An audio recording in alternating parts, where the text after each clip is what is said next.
श्रीराम समर्थ श्रीराम. भाग 11. श्रीमद भगवद्गीता मनुष्याला व्यवहारामध्ये परमार्थ कसा करावा याची कला शिकवते. अशी एक वेळ येते की मनुष्याला सांसारिक कर्मांचा कंटाळा येतो, उबग येतो अगदी, आणि सर्व सोडून कुठेतरी निघून जावंसं वाटतं. पण जगाच्या पाठीवर कुठेही जा, मन सोडता येईल का? मनाची आसक्ती असते ना, त्या व्यक्तींमध्ये असते, त्या वस्तूंमध्ये असते, आणि मग त्या व्यक्ती किंवा त्या वस्तू हव्या तशा मिळाल्या नाही की मग उद्वेग होतो आणि मग मनुष्य तिथून कंटाळून बाहेर पडू इच्छितो. भगवंताला काय अपेक्षित आहे? परिस्थिती बदलणं जर शक्य नाही ना, तर मनस्थिती बदलायला हवी. त्यातील अटॅचमेंट जी असते ना, आसक्ती, ती काढून टाकावी.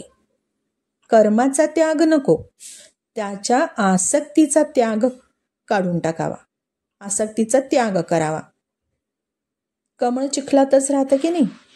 असं कधी म्हणतं का, हा फारच चिखल आहे, मी जातो बुवा मानस सरोवरामध्ये, अगदी स्वच्छ निर्मळ पाण्यामध्ये? नाही, ते तिथेच उमलतं, तिथेच फुलतं, तग धरून राहतं, आणि चिखलाच्या पाण्याचा थेंबही लागू न देता अनासक्त निर्लेप रीतीने. कमळाचं पान पाहिलंच ना, ते कसं असतं? निर्लेप असतं, पाण्याचा थेंब सुद्धा त्यावर नाही टिकत.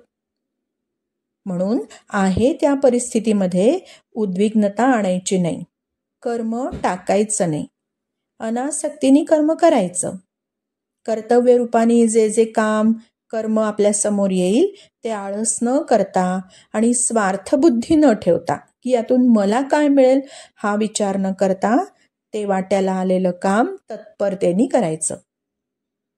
इथे अजून एक गोष्ट लक्षात घेतली पाहिजे.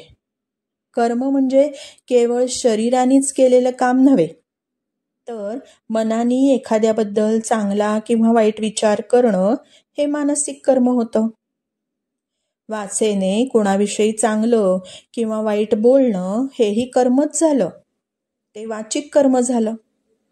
आणि गीतेने शारीरिक, मानसिक आणि वाचिक कर्म दुसऱ्यांच्या भल्यासाठीच करावीत असं सांगितलंय. त्यातच आपलं कल्याण आहे. स्वतःच्या कल्याणाची इच्छा असेल तर कुणाला शरीराने, वाचेने, मनाने दुखवू नये.